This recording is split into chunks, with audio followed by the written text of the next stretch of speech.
Hello, beautiful souls. Welcome to Zodiac Secrets in Tarot.com. In this episode of the Lady Magnate's Magic Podcast, we're diving deep into a more scientific perspective on how the subconscious mind responds to subliminal affirmations. Grab your favorite cup of antioxidants, whether it's green tea, coffee, or red wine, and join us for this insightful exploration. The first question is, do subliminal affirmations bypass conscious skepticism? Subliminal affirmations are recorded suggestions embedded below the normal hearing threshold, often masked by music or played at high speed. Because they are not consciously heard, they bypass the conscious mind's critical filter. Research shows that the unconscious mind can perceive and store verbal messages that the conscious mind cannot understand. In practical terms, this means the subconscious often accepts subliminal statements at face value, since the conscious ego isn't actively rejecting them. For example, in one experiment, participants exposed to a fast, inaudible subliminal message later produced dream imagery reflecting that message, a clear sign that the subconscious heard and incorporated it. Likewise, a study in psychological science found that subliminal word pairs could influence decisions made 30 minutes later, indicating the hidden suggestions were encoded and used by the mind without any conscious awareness of them. Such findings suggest that by default the subconscious will register subliminal affirmations as input, much like any other stimulus, without the immediate skepticism our conscious mind might apply to overt affirmations. However, acceptance by default does not guarantee that the subconscious treats every subliminal statement as true in a permanent sense. It means the message slips in without initial argument. The subconscious is often described as literal and less discerning. It doesn't critically debate the logic of a statement the way our conscious mind might. Hypnotherapists note that the subconscious processes language very directly. For instance, it may not fully grasp negations or irony, tending to absorb the essence of what is stated, hence the common advice to phrase affirmations in positive terms. When a subliminal affirmation like, "I'm great at manifesting and it's wonderful, isn't it?" is presented, the subconscious can register the idea, "I'm great at manifesting," and the positive emotional tag with it without an immediate rebuttal. In other words, the critical conscious voice that might normally say, "Actually, I'm not great at manifesting," is effectively sidelined. This gives the suggestion a chance to sink in as if it were a factual piece of information. Neuroscience evidence supports this process. Brain imaging studies show that even when we aren't aware of stimuli, our brain's emotion and memory centers, for example, the amygdala and hippocampus, still respond to subliminal words or images. The subconscious is processing the message in the background, potentially flagging it as relevant or important without our conscious intervention. Can subliminal suggestions trigger subconscious resistance? Even though subliminals sneak past conscious scrutiny, subconscious resistance can still occur. The subconscious mind harbors our core beliefs and learned patterns, and it doesn't always change on command. If a subliminal affirmation strongly contradicts a deep-seated belief, some level of inner resistance or friction is possible, though this resistance is more subtle than the overt conscious rejection one might feel with standard, audible affirmations. Psychologists have observed a parallel in the realm of conscious positive statements. For people with low self-esteem, repeating an overly positive affirmation, e.g., "I am a lovable person," backfired, making them feel worse because it clashed with their existing self-view. By analogy, if your core belief is, "I'm terrible at manifesting," then a subliminal message asserting, "I'm great at manifesting," might initially meet some unconscious pushback or simply fail to stick. The subconscious may treat it as unfamiliar information that doesn't match its current programming. In fact, one double-blind experiment with subliminal self-help tapes found that tapes intended to increase self-esteem had no positive effect on objective outcomes, and curiously, some measures even moved in the opposite direction. The authors noted this reverse effect was not easily explained, but it underlines that subliminal suggestions aren't always accepted wholesale if they conflict with the person's inner state. Why would the subconscious resist positive changes? Therapists in the subconscious reprogramming field often say that the subconscious doesn't like change. Its job is to maintain the status quo and keep us in familiar territory. Ingrained negative beliefs can act like filters. Any incoming message that challenges them might be minimized or answered by an opposing thought, even if that thought never reaches conscious awareness. This is sometimes called the polarity response or just inner resistance. In practical terms, a person using self-made subliminals might notice periods of emotional discomfort, doubt, or oddly bumpy progress, which they attribute to subconscious resistance coming up to be cleared. Many subliminal users and coaches advise including affirmations to release resistance. For example, I release all subconscious blocks to manifesting, or my mind easily accepts these positive truths in the recording, to specifically counteract this effect. The idea is to get the subconscious on board with change by assuring it that the change is safe and beneficial. Crucially, motivation and desire play a role in whether resistance occurs. If the individual genuinely wants the outcome affirmed, e.g. truly wishes to be great at manifesting, the subconscious is more likely to eventually align with the suggestion because it fits the person's goals. If there's ambivalence or a part of the person doesn't actually want that result, resistance is more likely. Empirical research on subliminal persuasion echoes this. Subliminal cues only reliably influence action when the person already has a compatible need or intention. For instance, flashing the name of a drink made participants choose that brand only if they were already thirsty. Otherwise, the subliminal suggestion had no effect. In essence, the subconscious won't act on a suggestion that completely contradicts its needs or values. It might hear the message, but it can stay inert or even rebel through mood dips or dreams if the content isn't acceptable to the inner mind. This is why experts stress that affirmations should be believable or gradually progressive. If they are too far from one's current reality, they risk triggering an inner veto. Using gentle phrasing or incremental goals, e.g., I am becoming great at manifesting more and more each day, can reduce this internal resistance by narrowing the gap between old belief and new suggestion. Effectiveness when the conscious mind isn't involved. One appeal of subliminals is that they purportedly work even when your conscious mind isn't paying attention. How effective are they if you can't consciously hear them? Research indicates that subliminal messages can influence thoughts, feelings, and behavior outside of conscious awareness, though typically in subtle ways. Numerous studies since the 1980s have demonstrated that people can respond to information they do not consciously recall seeing or hearing. For example, in a controlled experiment, subjects exposed to subliminal positive or negative images subsequently formed more positive or negative impressions of an unrelated person, respectively, even though they had no idea they'd seen those brief flashes. Similarly, as mentioned earlier, subliminal word cues have been shown to improve academic performance. Students subliminally primed with words like talent and smart scored better on exams days later compared to those who got neutral words. These outcomes occurred without any conscious engagement with the message. The students weren't aware of the words, yet their subconscious absorbed the intelligence, concept, and it subtly boosted their performance. Physiologically, the brain clearly reacts to unheard messages. A 2012 fMRI review confirmed that subliminal stimuli activate specific brain regions, such as areas involved in emotion, attention, and memory, despite participants being unaware of any input. In other words, the lights are on in the subconscious processing centers, even if the conscious mind is in the dark.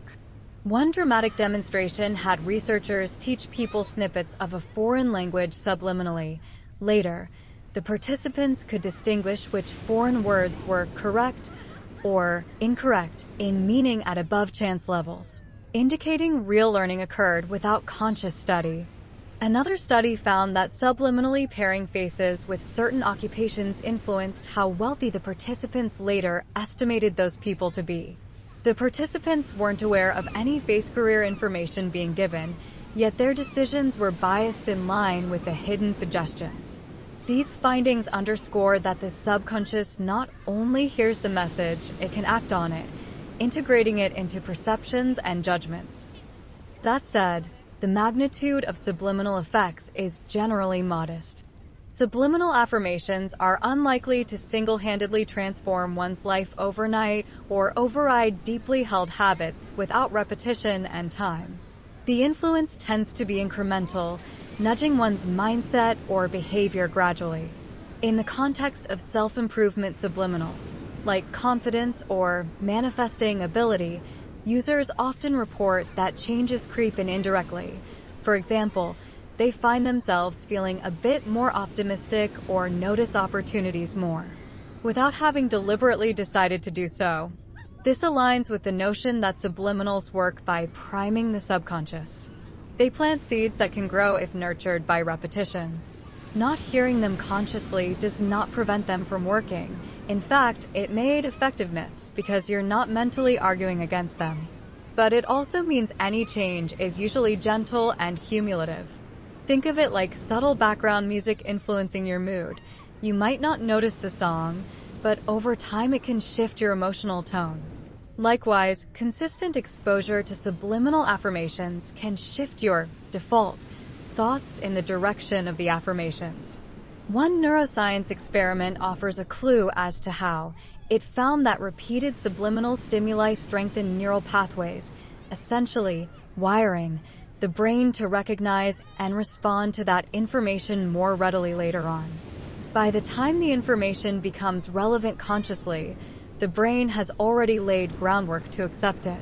In summary, subliminals can be effective without conscious hearing, but they work best as a steady reinforcement tool, gradually reconditioning the mind at a deep level. Linguistic framing, umbrella suggestions, and tag questions. The phrasing of an affirmation, even subliminal, can influence how smoothly it penetrates the subconscious. The question references umbrella-style suggestions like, "I'm great at manifesting and it's wonderful, isn't it?" This type of affirmation does two notable things. One, it covers a broad positive self-belief, being great at manifesting, the umbrella that encompasses many specific positives under it. And two, it uses a conversational tag question, "Isn't it?" as a linguistic softener. Umbrella affirmations. These are broad, general statements intended to encapsulate multiple desired outcomes. For instance, "I have everything I want," or "My life is wonderfully easy," would be umbrella affirmations covering health, wealth, love, etc., all at once. The advantage of such broad suggestions is that they create a holistic positive expectation without having to list dozens of specific affirmations. They can feel very powerful because they imply complete success. Everything is covered. When used subliminally, an umbrella affirmation can flood the subconscious with an overall feeling of well-being or capability, rather than focusing on one narrow issue. However, there is a potential downside. If the statement is too broad to feel plausible, it might trigger resistance, as discussed above. For example, if one area of life is markedly negative, claiming, "I have everything I want," might subconsciously evoke that counterexample, "But you don't have X." To mitigate this, people sometimes frame umbrella affirmations in a positive question form or add qualifiers. The example, "And it's wonderful, isn't it?" does exactly that. It turns the grand statement into a friendly, almost playful suggestion rather than a rigid declaration. Tag questions, "Isn't it?" are a classic technique in hypnotherapy and persuasive communication. A tag question is essentially a statement that is appended with a short question, inviting agreement, e.g., "You are feeling more confident, aren't you?" This structure has been shown to reduce resistance because it softens the delivery of the suggestion. Instead of sounding like an authoritative claim that might provoke a mental, "No, that's not true," The tag question makes it sound like the speaker and the listener's mind are in on the idea together. In hypnosis, Milton Erickson famously used tag questions to displace resistance to the end of a sentence, giving the subconscious a moment to consider the suggestion without immediately rejecting it. The listener's mind, upon hearing, "Isn't it?" reflexively nods along or at least refrains from negating the statement. Essentially, it's easier for the subconscious to accept "It's wonderful, isn't it?" because the phrasing implies an affirmative answer is the natural, easy choice. The tone is gentle and confirming rather than confrontational. When such tag questions are embedded subliminally, they may encourage the subconscious to internally echo, "Yes, it is wonderful," effectively having the person's own inner voice agree with the positive statement. Conversational phrasing in general, like adding and or using a casual tone, can make affirmations feel more believable. Instead of a blunt, "I am successful," which might be jarring, a more conversational line like, "I'm becoming more successful every day, and that's okay," or, "And isn't that wonderful?" feels more like a thought the person might naturally have, which slips into the mind more easily. This technique leverages the subconscious tendency to accept familiar or smoothly delivered ideas. The example given combines a self-praise with a note of gratitude/enjoyment. "It's wonderful," and then asks for acknowledgement. Such framing not only tries to install the belief, "Great at manifesting," but also attaches a positive emotion to it, finding it wonderful, which can strengthen the imprint on the subconscious. Emotions are a key part of what the subconscious responds to and remembers. Additionally, tag questions create a subtle yes set. By saying, "Isn't it?" you prompt an internal yes. A series of yes responses, even unspoken, tends to put one in a state of agreement and receptivity. In the subliminal context, a tag question can be thought of as planting a tiny agreement in the subconscious, reinforcing the prior statement. This is supported by NLP, neuro-linguistic programming, principles. Practitioners explicitly teach that adding phrases like, "Don't you think?" or "Isn't it?" to suggestions helps ratify the idea in the listener's mind. In sum, linguistic framing can impact how deeply the affirmation sinks in. An affirmation phrased as a gentle suggestion or question is less likely to raise the subconscious shields. The subconscious tends to respond better to language that feels safe and true. By using conversational and inclusive language, like the tag, "Isn't it?" or other softeners such as maybe, could, or you may find, in hypnosis, one essentially coaxes the subconscious rather than trying to bulldoze it. This often results in better absorption of the message. So, an umbrella affirmation wrapped in a soft question can be a clever way to deliver a large positive idea in a digestible format for the subconscious mind. Psychological and neuroscience insights on acceptance versus resistance. Modern psychology and neuroscience shed light on why the subconscious may accept or resist subliminal affirmations. One key concept is the idea of the critical faculty or conscious gatekeeper. Normally, when you hear a statement, your prefrontal cortex, the rational, analytical part of the brain, evaluates it. If it clashes with what you believe, you generate counterarguments or dismiss it. Subliminal messages avoid triggering this frontal lobe scrutiny, effectively sidestepping the neural circuits of skepticism. Instead, the message is processed in brain regions associated with implicit memory, pattern recognition, and emotion.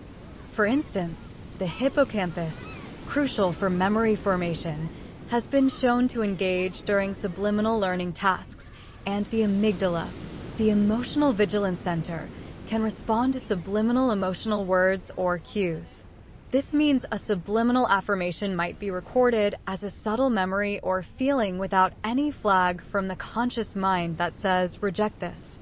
The subconscious is thus primed to accept it simply because it arrives unopposed.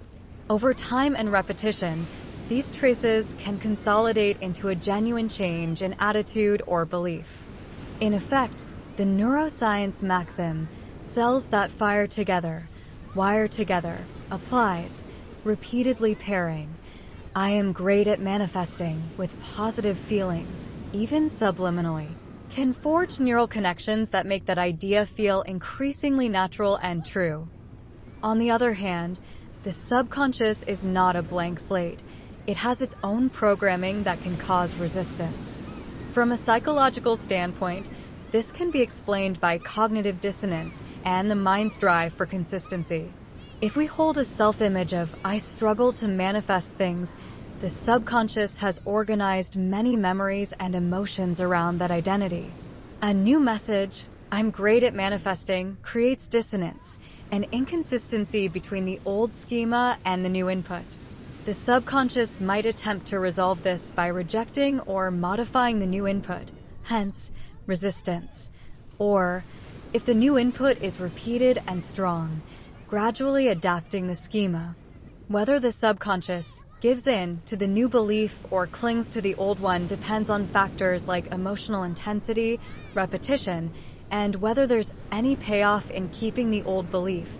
Often there is a perceived safety in staying the same. Neuroscientifically, if a subliminal message triggers stress or alarm at odds with deep beliefs, you might see the amygdala spike in activity, essentially marking the new idea as a possible threat or error. The subconscious then engages protective responses, which could manifest as discomfort or sabotaging behaviors. Conversely, if the subliminal message is in line with something you desire, even if not yet true, it's more likely to be tagged as rewarding or useful information.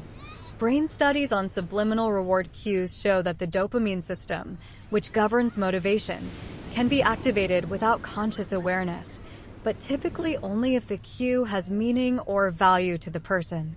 This explains why affirmations that align with one's goals face less subconscious resistance. The mind finds them relevant and potentially rewarding, so it lets them in more easily.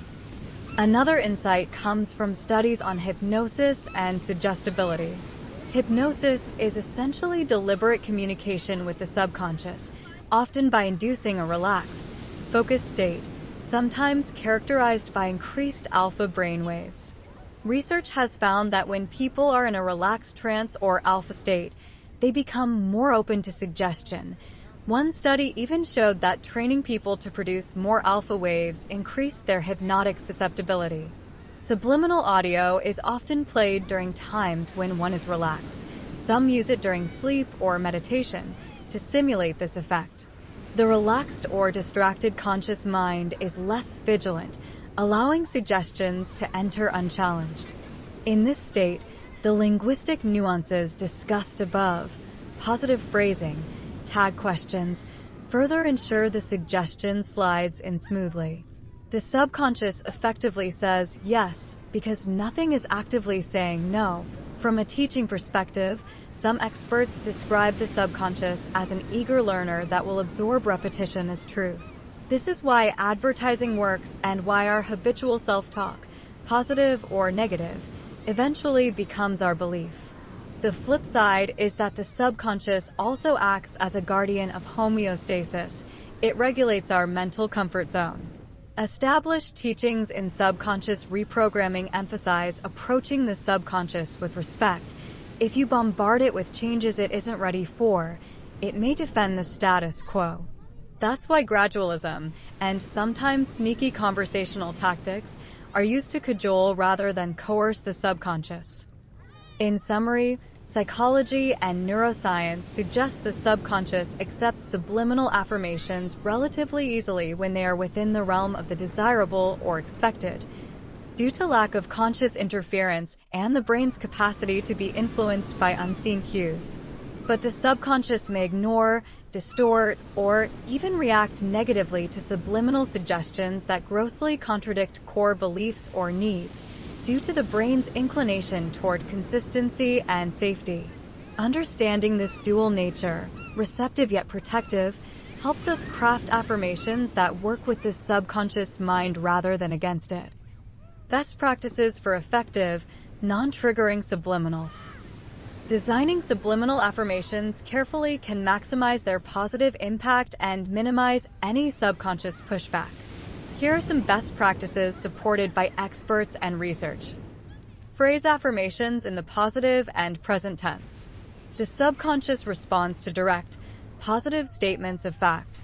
Avoid negatives, e.g. instead of, I am not insecure, use, I am confident, and avoid phrasing desired outcomes as future events. I will, or I am going to. The subconscious mind works in the now, so speak as if it's already achieved. This helps the suggestion register as a current reality rather than something perpetually out of reach. For example, I'm great at manifesting abundance is more effective than I will become good at manifesting, because the latter implies you aren't yet. Make sure the wording feels believable or include gradual modifiers. As discussed, too large a leap can trigger internal resistance. If a direct affirmation feels too false, even subliminally it might not take hold. In such cases, adjust the language, add progress words, more and more, increasingly, or soften it slightly. I allow myself to become great at manifesting. This retains positivity but acknowledges growth. Over time, you can strengthen the wording as the subconscious acclimates. The goal is to keep the affirmation within your latitude of acceptance, the range your mind can handle without rejecting. Use emotional or descriptive language that evokes good feelings. The subconscious is moved by emotion and imagery. Adding phrases like, and it's wonderful, or I feel joyful and grateful to an affirmation colors it with positive emotion. This can deepen its impact because the message then isn't just a dry statement, but a little experience. When an affirmation carries a positive emotional charge, the memory centers, like the hippocampus, and reward centers may log it more strongly. For instance, I confidently manifest my goals, and it feels amazing, combines the desired belief with a feel-good cue, encouraging the subconscious to embrace it. Consider phrasing affirmations as questions or tag statements. Leveraging the affirmation technique from Noah St. John's work or hypnotic language patterns can be very effective. Phrasing a positive statement as a question, e.g., why am I so great at manifesting, prompts your mind to search for answers that confirm it. It assumes the positive is true and nudges the subconscious to resolve the question by making it true. Similarly, adding a tag question, isn't it, as in the user's example, or even asking gently, isn't it wonderful how great I am at manifesting, can slip the idea in under the radar and elicit an internal yes. These linguistic tricks avoid direct confrontation with any contrary belief and instead engage the mind's curiosity or agreement reflex. Use your own voice or appropriate perspective in the recording. If you're creating self-made subliminals, it's often recommended to record the affirmations in your voice and in first person, or alternatively have someone else speak them in second person. You are. The reason is that the subconscious can tell the difference between voices and perspectives. One hypnotherapist points out that listening to someone else say, I am X, might be interpreted as that person talking about themselves, not about you. In your subliminal audio, if it's your voice saying, I am great at manifesting, your subconscious is more likely to accept it as your own thought. If using another's voice, phrasing like, you are great at manifesting, and you know it's true, would directly address the listener, you. Matching the perspective avoids any subtle misattribution that could blunt the effect. In short, personalize the affirmations to make them self-relevant. Ensure clarity and adequate masking in the audio. Technically, for a subliminal to be effective, the affirmations should be clearly spoken in the recording, even if at low volume or high speed, so that the subconscious can actually discern them. They should then be properly masked by music or pink noise such that the conscious mind truly can't make them out. This balance is important. If the affirmations are too loud, the conscious mind might pick them up and start analyzing. I think I heard something about manifesting, which re-engages skepticism. But if they are too faint or garbled, even the subconscious might not get a strong signal. Many creators play affirmations at a volume just below audible or use high-frequency modulation. In cell-made subliminals, test your mix. You shouldn't consciously distinguish the words, but you may sense a slight murmur. That usually indicates the subconscious will perceive it. Some users double-layer their voice track or use a slight echo to saturate the sound spectrum with the affirmations. Repetition and consistency are key. The subconscious mind learns through repetition. It essentially accepts repeated statements as familiar and true over time. Design your subliminal with a sufficient number of repetitions of each affirmation. It's common to use dozens or even hundreds of repeats in an hour-long subliminal track. Often many affirmations are recorded and then looped in the audio file. When you listen, do so regularly, e.g. daily or nightly, for an extended period. Spaced repetition helps forge the new belief. Neuroscientific studies on subliminal learning show that effects are strengthened when exposures are repeated and spaced out, as this likely engages long-term memory encoding rather than just a fleeting effect. Address potential resistance directly. Include affirmations that prime the subconscious to accept suggestions. For example, my mind is open and receptive to these positive affirmations. I happily embrace positive change, or any old resistance is fading away now. These statements, when subliminal, act as instructions to the subconscious on how to handle the other affirmations. It's a bit like telling the gatekeeper, take a break. These messages are good for us. Many experienced subliminal creators incorporate such lines, especially at the start of a track. It can ease the transition and reduce internal friction by essentially giving the subconscious permission to change. Keep affirmations clear and concise. While you can use a conversational style, avoid overly complex sentences or multiple ideas jammed into one affirmation. Each subliminal statement should ideally convey one clear positive idea. The subconscious can process quick messages, but if they are convoluted, some nuance might be lost. For instance, delivering a straightforward suggestion, I manifest my desires easily, might be more efficient than a very long sentence that tries to cover every angle, which risks some parts not registering. Simplicity also means less chance of misinterpretation by the literal subconscious. If you do use an umbrella affirmation, ensure it's phrased in a way that feels unmistakably positive. Ambiguous wording could be interpreted differently than intended. Choose a supportive soundtrack and timing. Though not part of the affirmations themselves, the background sound and how you listen influence effectiveness. Calming music or ambient sounds at a comfortable volume can help keep you relaxed, which, as noted, makes the subconscious more receptive. Binaural beats or isochronic tones in the alpha/theta range are sometimes added to induce a light trance. While empirical support is mixed, anecdotally many find it helpful. As for timing, playing subliminals during sleep or while relaxing can be effective because the conscious mind is naturally quiet then.